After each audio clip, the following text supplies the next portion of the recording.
अर्थसंकल्पीय अधिवेशनाचा तिसरा आठवडा सुरू असून हे अधिवेशन संपायला शेवटचे काही दिवस उरलेत।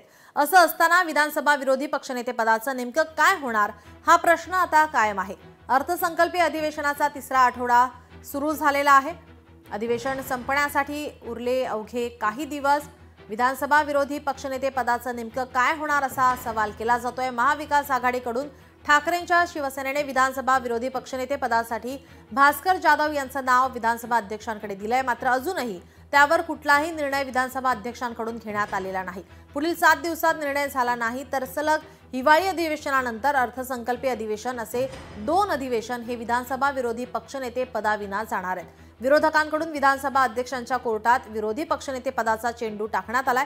महाविकास आघाडीने विरोधी पक्षनेते पदासाठीची पूर्ण प्रक्रिया पार पाडली आहे। यावर आता विधानसभा अध्यक्षांनी लवकर निर्णय घ्यावा अशी मागणी सुद्धा करण्यात आलेली आहे। लोकशाही मराठी ऐका, पहा, जागरूक रहा।